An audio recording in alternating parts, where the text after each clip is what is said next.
All right, so now let's move on from medieval times to the Reformation, right? And the primary concern of the Protestant reformers of the 16th century was the doctrine of salvation. So that's what their issue was, right? In their view, the Aristotelianism of the scholastics, right? These are the medieval folks, whose teachings in the 16th century was basically based on the Roman Catholic system, led to a confusion and perversion of the gospel of salvation through faith in Jesus Christ. Moreover, the Renaissance was marked by an infatuation with pagan antiquity, especially Plato and Neoplatonism, and the result was a further corruption of the Christian message in what came to be known as humanism. And so the reformers then, with regard to their apologetics, fought against this particular idea, especially the corruption of the idea of salvation that had emerged out of the medieval time and the Roman Catholic Church. Right. So you're just still dealing with elements of paganism, but you're also now dealing with elements of Roman Catholicism and also of Islam as well. So the people during the Reformation time are laying on even more onto themselves on how they're responding, how they're apologizing, how, to whom is their message curtailed, and from where do they draw their source for pointing to the truth of the message of God. Well, originally, humanism was essentially an intellectual approach to literature and learning, emphasizing the study of the classics and of the Bible directly instead of through medieval commentaries. Okay. So instead of going through the teacher, you go back to the sources. I wonder if there's a term for that. Yeah. And so obviously this was depending on commentaries, was the whole idea of scholasticism, right? So in other words, you basically quoted all of the early folks in their commentaries, and that's how you learned, right? And so this was a movement against just dependent on these commentaries. And you saw that even during Jesus' day with Talmudic Judaism is always this teacher is referenced by this teacher, is referenced by this teacher that goes back to maybe Moses, maybe Abraham, but it's to a respected teacher lineage of your ideas. And so when Jesus is teaching, the Pharisees look around and say, who is this man that he's teaching as one of authority? Meaning he's not quoting the people that we quote. So what's he doing? He's saying that he has the truth, he has this knowledge, and he's drawing it directly from the scriptures. That's not what we do. And so here again, we're revitalizing that approach that Christ did. Well, by the 16th century, though, Catholic humanism, as represented, for instance, by Irenaeus, was characterized by a man-centered philosophy emphasizing human dignity and freedom at the expense of biblical teaching of sin and grace. And so it kind of got our two realms kind of switched there with what we want to focus on. And so here the Reformation comes forward and says, I think we might have this flipped around where we might want to go back to biblical teaching and then put that into context of how we view things like human dignity and freedom. Right. And so the doctrine of justification by faith in Jesus Christ alone was the heart and soul of the ministry of folks like Martin Luther, right? 1483 to 1546. He was an Augustinian monk who lit the torch of the Reformation with his 95 Theses, protesting legalistic abuses in the church at the time. So in Luther's estimation, reason, particularly as employed in medieval theology, had obscured the gospel of justification. And so he therefore emphasized the limitations of reason and rejected the traditional theological project of employing logic and philosophy to kind of explain and expiate and defend the Christian faith. Right. Right. And so we're going to come back to this kind of approach in one of the major methods with regard to apologetics that our book here is going to consider. Right. And historically, we have to look at, Luther wasn't looking for the fight to knock down the foundation of the Roman Catholic Church. The 95 Theses and the hammering on the door of the famous painting that we can picture in our mind is him just putting up a flyer going, hey, I'd like to really talk about this with somebody. It was the early day podcast is what he was wanting. And so, he had somebody probably take down the publishing that he did. Again, this was around the time where Gutenberg printing press was able to mass produce. And so they took the 95 Theses and printed up more and more to kind of start a movement that I don't think he was exactly ready for, but at the same time, he was exactly ready for it. So it's something that we can be grateful for there. All right, well, Luther admitted that non-Christians can gain a general knowledge about God through reason, discerning that a God exists and that he is good and powerful and the like. However, reason is incapable of helping them know who the true God is or how to be justified in his sight. Such particular knowledge is available only in the gospel and can be appropriated only by faith. Not only is reason unhelpful in gaining a saving knowledge of God, it's actually an enemy of faith. So stop being so reasonable. It's getting in the way. That's right. That's probably not the most generous reading of that, but we again, we have to understand things in context and what's being said.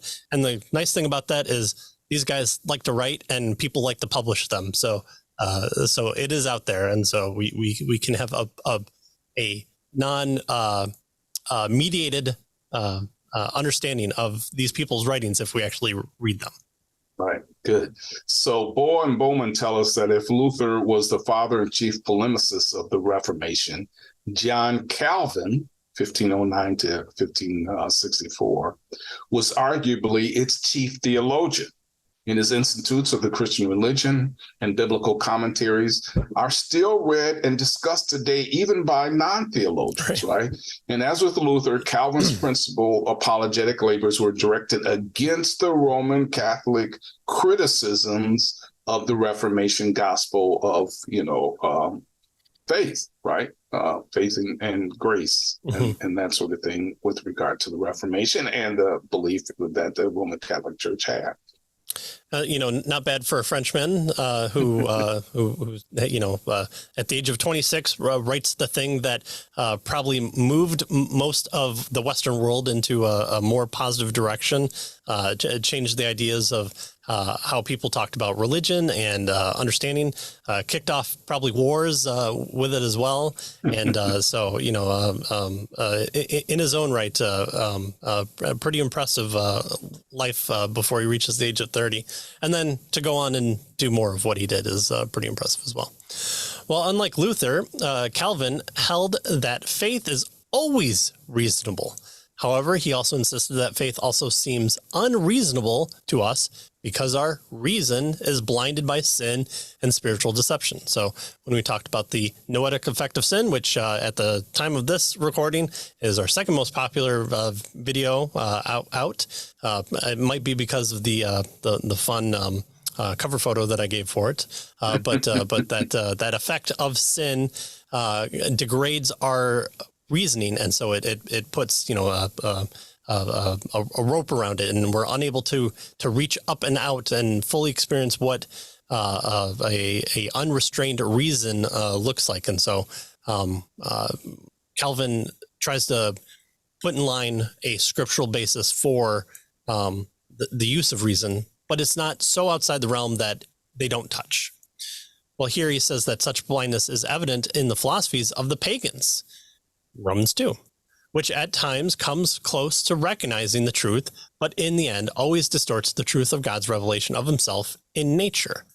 To remedy our spiritual blindness, God has given us his word in scripture. So there's the specific revelation, which is so much clearer and fuller in its revelation and through the redeeming work of Jesus Christ.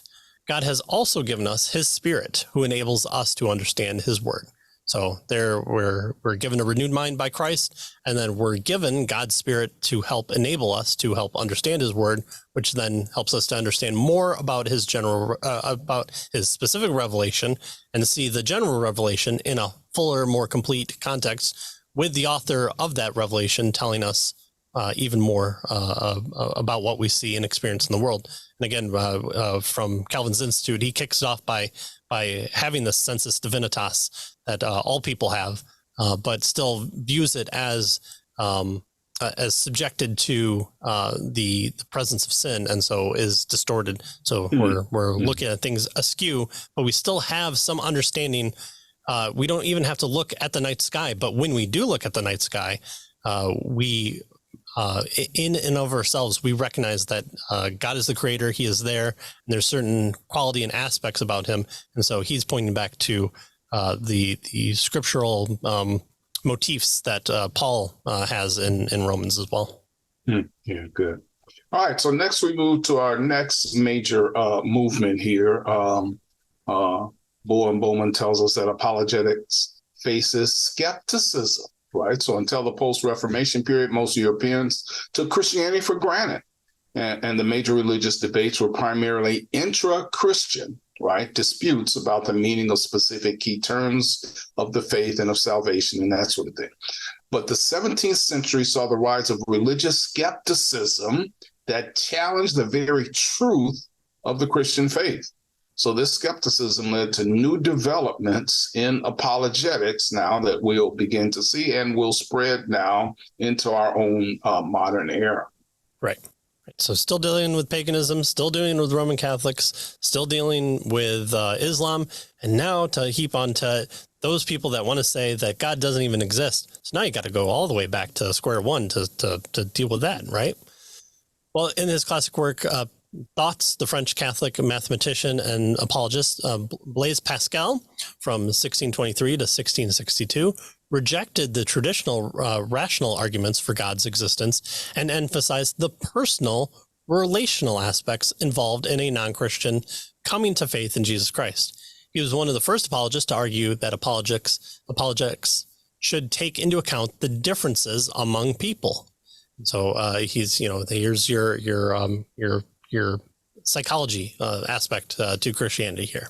Christians who would defend the faith must seek to show that it was not irrational, and it was great news if it is true. And in fact, it can be proved to be true. So you do have a positive approach with Pascal as well.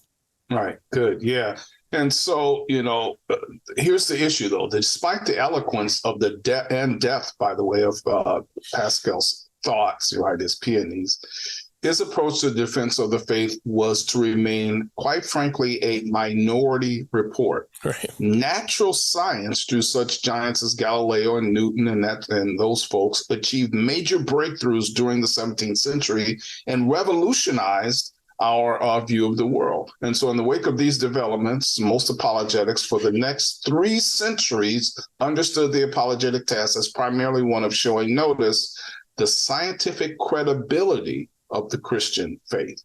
And more broadly, apologetics became focused on providing empirical evidence, whether scientific or historical, in support of the Christian faith. So we had this huge movement as a result of the scientific revolution. Right. And Pascal is way more depth to him than just his wager that we all like to talk about. To bet on, yeah, that's right. Well, the classical work of apologetics in an empirical mode was Joseph Butler's book, The Analogy of Religion, Natural and Revealed, to the Constitution and Course of Nature. Those guys had a mouthful of their titles with their books. Yeah, print by the word. The poor typesetters. Oh, man. Well, and that was published in 1736. But Butler, who existed from 1692 to 1752, so again, we're getting closer to that modern age, an Anglican bishop sought to diffuse the objections to Orthodox Christian faith posed by deists who favored a purely natural religion that was in principle available to all people in all times and places that could be proved by reason. So, a general God exists, and this may be the blind watchmaker who orders the world, sure, but he's definitely not there. And so he's wind up the watch, he's set it out, which is the universe, and he's walked away. And so now it's up to us to live correctly and rightly, and we can come up with our own ideas of what is chivalry and good ethics, but it's definitely not the God out there who has a specific revelation for us but only kind of this general aspect to a God. Right. And so Butler argued in response to this that the intellectual difficulties found by these deists in believing that the Christian revelation have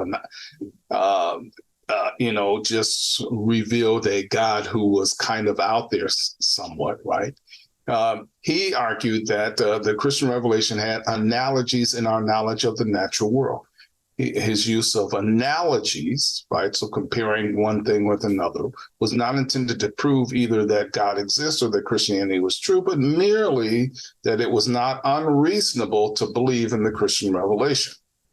And so throughout his book, Butler's approach was empirical, right? He looked at empirical evidence, the facts of the world and that sort of thing, focused on those things, right, facts and evidence. And the conclusions were couched in terms of probability, right? And so This was a probabilistic approach. Right. And again, as we go through this portion of the chapter, see what we're emphasizing as far as the types of evidences and the type of outcomes that that each of these guys are coming up with.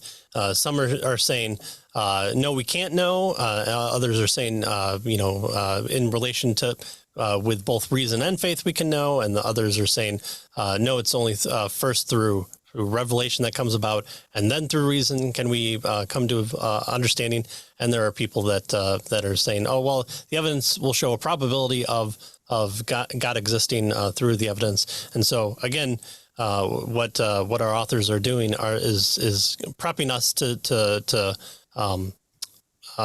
get our ducks in a row when it comes to the four different overviews of apologetic methods. And so we're seeing that play out in history, and it's not just one era, one time period, one belief system of the proper way to go. It's people have different emphases that are coming about and how they're responding and what they're responding to that might be formulating it. So hopefully you have been paying attention to that. If not, you can always go back and we do short clips of these things so that you can go back and you can say, okay, what version did Pascal believe, or how about Aquinas, or how was he different to Calvin? And so you can go back more easily and do that. But also the chapter breaks are in the descriptions as well. And so you can find that at YouTube and all the different places as well. All right, so moving on to the rise of modern apologetics. Butler's apologetic efforts in the analogy of religion was widely regarded as a worthy response to the natural religion of the deist. However, Christian apologetics was forced to reinvent itself with the advent of the Enlightenment because of that skepticism of the Scottish philosopher David Hume. So Hume, a big name, from 1711 to 1776, prepared the way for this movement, which rejected all revelation claims and all natural religion or natural theology, and declared the autonomy of human reason. Yeah. Hume convinced many that teleological or design arguments, the arguments for miracles, and other standard Christian apologetic arguments were unsound, to throw them away and to do away with them. And so he's got the only answer, and it's only through what you can see, smell, touch, hear, taste, and relate to one another. That's the only truth out there. Yeah, experience, empiricism. The idea that experience gives us is the source of knowledge, right? Our empirical experiences. And of course, the German Enlightenment philosopher Immanuel Kant, right, who lived 1724 to 1804, he reported having been awakened from his dogmatic slumbers by Hume's writings, right? And he likewise critiqued the cosmological and ontological arguments for the existence of God. And so these successive waves of attacks on Christianity forced Orthodox Christians to develop apologetic responses. So notice, even though they're setting us up for these four different views, methods of apologetics, also what they're showing through this kind of historical walk here is how Christianity had to respond to the various arguments of the day, right? and how it did that, and what types of approaches that it did in order to respond to the arguments of the day. One of the early apologists to respond to Hume was William Paley. Paley systematized the evidential arguments of the time into two works, A View of the Evidence of Christianity and Natural Theology. The later works was a classical presentation of the teleological argument. The force of his apologetic was severely weakened, though, by the rise of evolutionary biology in the late 19th century. Charles Darwin's Origin of Species, which was published in 1859, seemed to offer a naturalistic explanation for the order and diversity in life, encouraging many in the West to abandon belief in God as the creator. So we don't need God anymore. We've got this way where we know where bananas come from, and we know where birds with different sized beaks comes about. And it's through this gradual changes that come out to be full changes, so that way after a while the birds slowly turn into not birds and become other things. Right. So you go from bananas dinosaurs into birds. Yeah. That's right. Bananas, bird beaks to Bob, right? Yeah. And so an older contemporary, our authors tell us, of Paley was Thomas Reid. So he was a Scottish Calvinist who developed a philosophy later known as the Scottish common sense realism, right? And Reid's philosophy, like Paley, was in large part an answer to his fellow countryman Hume. Whereas Hume had been skeptical not only of miracles and the existence of God, but also of cause and effect, go figure, right? And of the objective right and wrong, morality itself. Reid held that our knowledge of all of these things was simply a matter of common sense, right? And so this was a common sense movement that Reid led. Right. Well, Reid's epistemology, or theory of knowledge, was dominant at Princeton Theological Seminary, when Princeton used to be a Christian college in the 19th and early 20th century. The old Princetonians affirmed that one could argue for the truths of Christian revelation on the basis of common sense presuppositions about the nature of truth, reason, morality, and the world. Then you had Charles Hodge from 1797 to 1878, the most famous Calvinist theologian at Old Princeton, maintained that although reason must submit to God's revelation in Scripture, reason must first discern whether Scripture is indeed a revelation from God. The non-Christian must therefore be invited to use reason and common sense to evaluate the evidences, which are miracles, fulfilled prophecies, etc., for Christianity. And then you had Benjamin Breckenfield Warfield, 1851 to 1921, one of the last professors at Princeton before its reorganization and shift to liberal theology and a continued Hodge apologetic approach. And these two guys, among others, are worth studying, worth reading. The term fundamentalism, before it became pejorative, is because of guys like Warfield. And the way that they undertook neo-orthodoxy and liberalism, they at least put off the downturn even more of America from their work. And so looking at Christian church history during this turn of the 20th century is pretty stellar with guys like these. Good. And then James Orr, he was a Scottish theologian, 1844 to 1913, responded to the Enlightenment challenge as well. He was one of the first apologists to present Christianity as a world view, arguing that the weight of the evidence from various quarters supported the Christian view of God and the world. In the Netherlands, one of Orr's contemporaries, the Calvinist theologian and politician Abraham Kuyper, 1837 to 1920, developed the notion of the antithesis.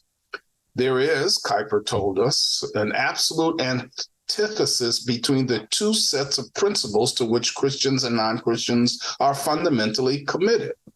For example, God as sovereign, right, in control of his world and his creation, versus man as autonomous, right? And so, in short, Christians and non-Christians, Kuyper argued, cannot see eye to eye on matters of fundamental principles. And so we see this idea that, and which we'll see next year, that there's really no neutrality, right, because of these different perspectives. Right. The Bahnsen book that we went through a couple books ago, the third book in that series is Pushing the Antithesis. And so if you want to know more, that series has a good understanding of developing what Kuyper had there. All right. Well, he said, therefore, Christianity cannot be proved to non-Christians on the basis of philosophical arguments or historical evidences because these presuppose Christian principles. This is starting to sound really familiar here. I wonder why. There can be no common or neutral ground between Christians and non-Christians. And again, the neutrality is to say, okay, atheist, you start with nothing, and I, the Christian, I'll set down my Bible and I'll start with nothing. Go. Okay, well, what are you doing? What do you? Okay, there's a bone in the dirt. Okay, now we have to trust our senses, and we have to come to understanding of a passage of time. We have to assume that the world didn't start 5 minutes ago. That our eyes tell us things that are somewhat there, so we can move past just the bone is in the dirt. Can we assume certain things about it? So. We're not all starting from this neutral starting point, that there are presuppositions that we are bringing into the foyer of the conversation that we cannot leave off to the side, and it would be disadvantageous of us to try and do so, but it's also would be essentially a lie to say that we can. Exactly. Well, thus traditional apologetics must be abandoned. No traditionalism here. Negatively, Christian apologists should seek to expose the anti-Christian religious roots of all non-Christian thought. Positively, they should attempt to model the truth of Christianity to the world by reconstructing society according to biblical principles. And again, we have the offensive and the defensive aspects of apologetics here. Right. And so one Christian thinker influenced by Kuyper was our good friend Cornelius VanTil, right, which we've talked about lots on this program, 1895 to 1987. He was a professor of apologetics at Westminster Theological Seminary, and VanTil's approach was essentially a creative synthesis, our authors tell us, of the old Pristonian, right, the Princeton view from B.B. Warfield and Hodge and that sort of thing, combined with Kuyperism with regard to philosophical and apologetic positions. And so for VanTil, the greatest mistake of traditional apologetics was in using rationalistic arguments that concluded that the truth of Christianity are probably true. He thought such probabilistic arguments, which he claimed dominated apologetics since Butler's analogy, detracted from the centrality of faith and the absolute authority of Scripture as the written Word of God. Right. How certain are you? Well, I am 87% certain that Christ rose from the dead. I don't know what 86% certainty would look like. So he's trying to kind of get us past that and have a true formation of faith grounded in certainty. Well, in place of such arguments, VanTil urged Christian apologists to argue by presuppositions. Such a presupposition apologetic has 2 steps. Oh, I thought we were getting away from 2 steps. Never mind. Let's throw this out. No. These are 2 different types of steps. Well, the first one, he says, the first step is to show that non-Christian systems of thought are incapable of accounting for rationality, for accounting for morality. It's to show that ultimately all non-Christian systems, again, not just atheism, not just a different type of scientism, but all non-Christian systems of thought fall into irrationalism. Right. So notice what he does here. Instead of the first step being, well, let's prove that God exists and then show that, Jesus Christ rose from the dead and that the scriptures are true and that sort of thing, he goes on the attack with regard to the non-Christian worldview. And he tries to show not that God exists, but that they're irrational in not believing that God exists, right? And so that's kind of a different kind of first step approach than we see in classical apologetics. Right. And so then the second step is to not leave them this blank slate after you've destroyed their worldview to show that it's irrational. But the second step is to commend the Christian view as giving the only possible presuppositional foundation for thought and life. For VanTil, such a presuppositional argument is only legitimate apologetic method. So that's the one he put forth. It's one that other people have taken and run with it, and it seems to be gaining popularity, and it's also going to be one of the four that we talk about throughout this book as well. Yeah, good. Yeah. All right. And then next, our authors move us on to C.S. Lewis, right? 1898 to 1963. He was a scholar of medieval literature who converted to Christianity in his midlife. And of course, among the most popular arguments that he developed was the trilemma, right? It was later called this. He suggested that and argued, since Jesus claimed to be God, one must either first reject him as a liar, right? Or secondly, dismiss him as a lunatic, or thirdly, accept him as Lord, right? So liar, lunatic, or Lord. And since the first two alternatives contradicts Jesus Christ's evident sincerity and sanity, Lewis argued he must be, he concluded then that Jesus must be Lord, right? And so this was the trilemma. He's either liar, lunatic, or Lord. Well, clearly he wasn't a liar or a lunatic, as we can see from the character of his life, and so he must be Lord. And so Lewis's writings have had a tremendous influence on Christian apologetics, even to this day. Yeah. And I know, especially in kind of reform circles, it's popular to kind of poo-poo on mere Christianity. But I think that book, probably more than anything, almost negates Fideism completely. I think it's a very well written book, and it's a great introduction for people to kind of get their feet wet, especially in Lewis's writing. So obviously he's not taking you down a trip to Narnia, but his style of writing. I took a whole summer and I read everything that I possibly could get of his, and you really get a scope for his writing style and the person that he is.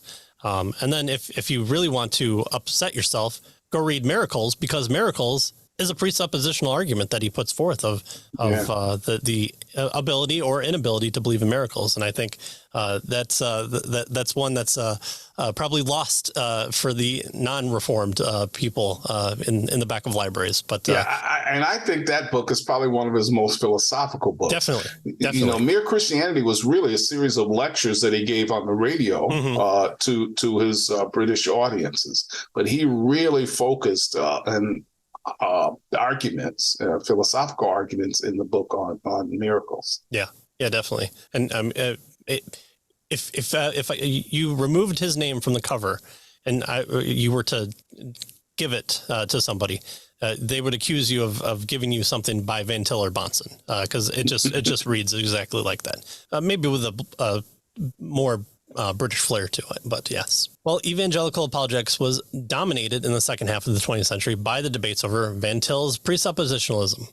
So this is really interesting that they bring out here, right? So notice the second half of the 20th century, VanTil, one side or the other, how your position with regard to VanTil dominated, right, the apologetic discussion. Right. Yeah. So during the 1950s, 3 American apologetics offered 3 different answers to VanTil's challenge to traditional apologetics. So again, took 3 people to try and overtake one person. And so I'm sure he wouldn't see that, and I'm sure they probably wouldn't either as well. But it is interesting, the impact that he had, that, again, would probably draw back to Augustine himself, certain points of the argumentation. Well, one of these people was Gordon H. Clark, so 1902 to 1985, the Reformed philosopher whose emphasis on deductive logic led to fierce debates with VanTil that divided presuppositionalist movement even today, and you'll find those Clarkians and Bonsons, and so those are going to be two camps. And if you really want to make both sides mad, just say the words Clark and VanTil were pretty much arguing the same thing, and then just sit back and watch the downvotes happen. It's a fun thing to happen. And then the second major apologist of the 1950s was Edward John Carnell. He lived 1919 to 1967. He was another new evangelical who was president of Fuller Seminary for much of the 1950s. Carnell's books set forth kind of a semi-presuppositional apologetic that approached Christianity as a hypothesis to be verified by showing that it alone is systematically consistent. And so that was the idea of his book. Christianity was systematically consistent and practically livable, right? And so that was Carnell, and he was kind of the second major apologist that was responding to VanTil. And then the third major apologist to emerge in the 50s was Stewart Hackett. Unlike the apologists mentioned so far, Hackett was avowedly non-Calvinistic, and he called for the resurrection of theism in a book of that title. And as a rational philosophical system, he defended the traditional theistic proofs, right? So the cosmological, ontological, and that sort of thing, and offered one of the first detailed critiques of VanTil. Well, and then I get the privilege of talking about William Lane Craig, who probably, when we think of apologetics, I almost think he's probably the first name to come to mind when someone talks about apologetics, at least probably in our time. And so he's a student of Hackett and has published a number of major apologetic works in which he moved from the position similar to Hackett's to a more eclectic one. Craig's writings are evenly divided between sophisticated defenses of the existence of God, based primarily on philosophical and scientific forms of cosmological arguments, and equally sophisticated historical and theological defenses of the resurrection of Jesus Christ. And so if you've ever seen him debate, his philosophical milieu really comes about. He's really quick on the formal fallacies that come about in debates. And so you can either hate that or you can love that. But also in Lee Strobel's Case for Christ, maybe Case for Creator, one of the cases. Craig is one of the people interviewed as well, and I think he does a really good job of setting the framework for the rest of Strobel's work as well. All right, so in the 1970s, then, VanTil's most notable critic was John Warwick Montgomery. He was a Lutheran apologist, and Montgomery, inspired especially by the 19th century legal scholar and apologist Samuel Greenleaf, contended for an evidentialist, empirically based apologetic that focused on the historical argument for the resurrection of Jesus based on principles of legal evidence. Evidentialists in Montgomery's school of thought also generally accord more weight to scientific evidences for creation than to philosophical arguments for God's existence. Mm-hmm. So here, clearly, Montgomery was what we will come to see as an evidentialist with regard to his apologetic method. Right. Well, also critical of VanTil was Norman Giesler, an evangelical scholar who argued for a classical apologetic based mainly on the thoughts of Thomas Aquinas. And so we'll definitely cover Giesler again later on in this book. I think he's a very interesting person to look at too, because when it comes to things like the perspicuity of Scripture, of having confidence that it is God's word, he's in there, but he's also not of the Reform camp. But also he's rubs elbows with a lot of those people as well. He had a great book debate with Dr. James White on Calvinism, and he's not a Calvinist. So Giesler was a phenomenal author, and no one could say he was a slouch when it came to apologetics. So he's definitely a scholar and a leader in this 20th century, late 20th century group of apologists. Well, another apologist who published apologetic works in the late 1960s and early 1970s was Francis Schaeffer, 1912 to 1984. If you haven't read anything by Schaeffer, read it, but don't look at the copyright and see if he's talking about exactly your time, because it seems to be the man was prophetic or understood cycles of human behavior. But like VanTil, Schaeffer emphasized the need to challenge non-Christian presuppositions, especially the relativism that became so prevalent in Western culture during the tumultuous 1960s. Some of his writings on abortion is amazing.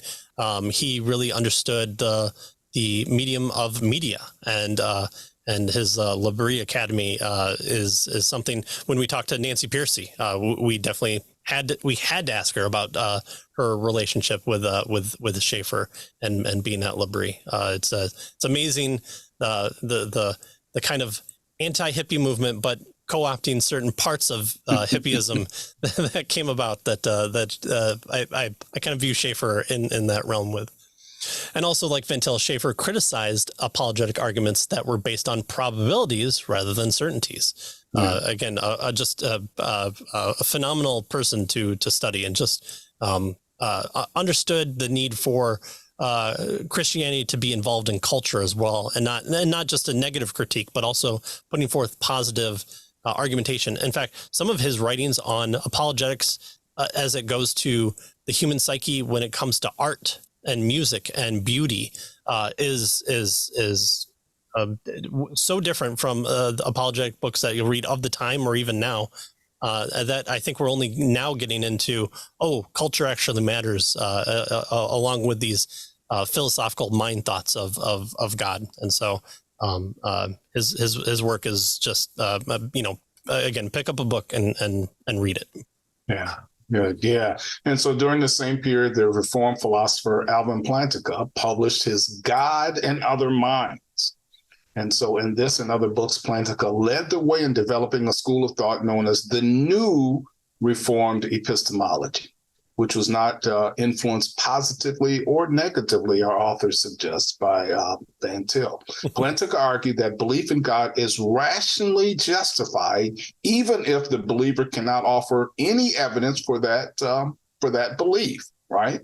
So, he suggested that we can have belief in God without evidence, basically, is what he's suggesting here, right? Mm-hmm. And so just, for instance, just as we have rational belief in other things, notably the existence of other human minds, right?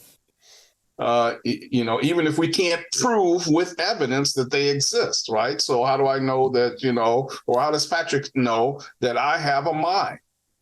Right. You can't see it, you can't taste it, feel it, touch it. So there's really, could be some automaton, right, that's talking to him. In fact, in these days, I very well could be, with the advent of AI and everything else, right? And well, so the fact that people that claim that they believe that write books. Who are you writing books to if you don't believe that there are other minds? Yeah.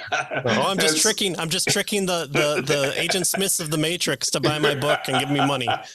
That's right. You write books. Right. You believe other minds. Exactly. And so Plantiga said, just like we can believe that, other people have minds, or that, the universe just didn't pop into existence 5 minutes ago with all our memories attached, and yet we don't have real evidence for that, right? So we can believe in the existence of God. Mm-hmm. And so the focus of the New Reformed Epistemology that Plantiga led is on justifying belief rather than challenging unbelief, right? So it's justifying our belief in God rather than challenging unbelief.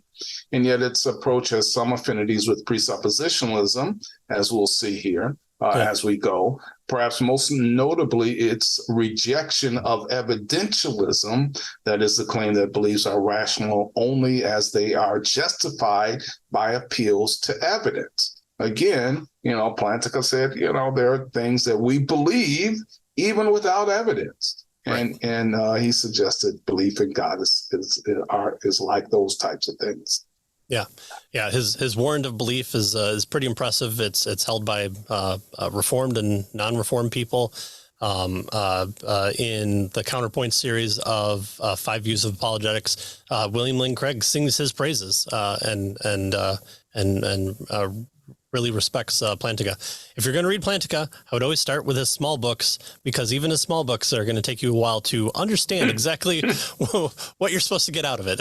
Sometimes it's always like reading a Clockwork Orange, where there's this kind of language that's in Clockwork Orange, where it's like this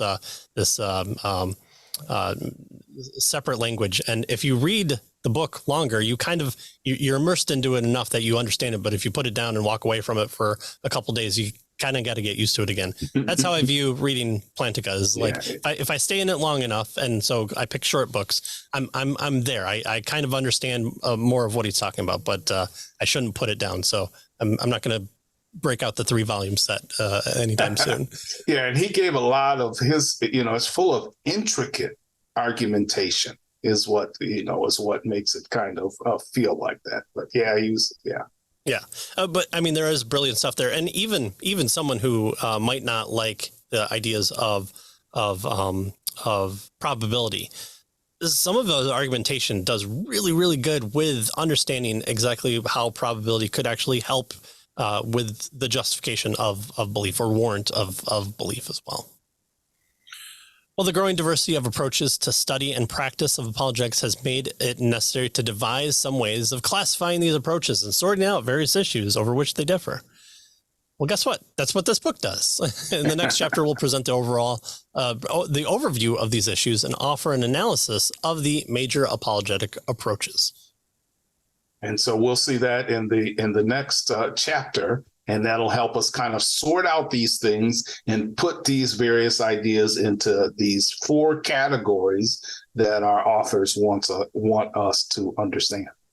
They tell us that this preceding survey of the history of apologetics illustrates the wide variety of approaches that have been developed to defend the Christian faith since the first century. Christian apologists have faced different challenges, as we mentioned, right? Each kind of generation had its own challenges, and from different quarters at different times, and they have sought to defend their faith in a variety of ways. And so coming to terms with these issues and approaches then is the purpose of this book. And so again, as I mentioned, we're going to spend next chapter looking at these 4 types of apologetic systems.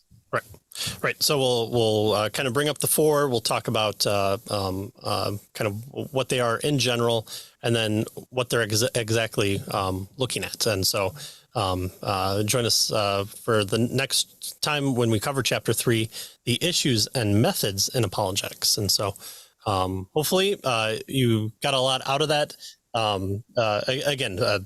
Cut off the first kind of 3 chapters of this book, and you've got yourself a really good overview of apologetics, the history of apologetics. And so the people that we covered in this episode and the previous one will come up again. We'll see them part of these groups, or at least informing different aspects of the people that are brought up, and then informing the ideas and presentations and coverage of what the authors have picked as far as questions that must be answered by all of the different methods. And so we'll do that next time.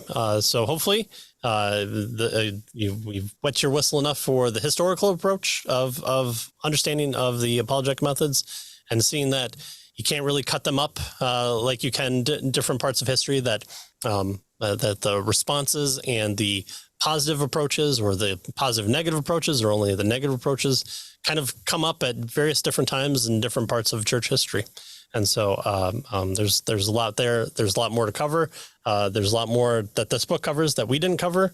And there's a lot more that is out there that we should read from our firsthand sources, so that we understand that we're getting not some filtered understanding of history, but of those who were actually either wanting to critique or make our heroes. And so hopefully we've helped to do that, and encourage you to look beyond this book and others. And so we'll See you next time for chapter 3 as we delve more into faith has its reasons, and we'll see what those reasons are. Thanks for joining us, and we'll see you next time. See you next time.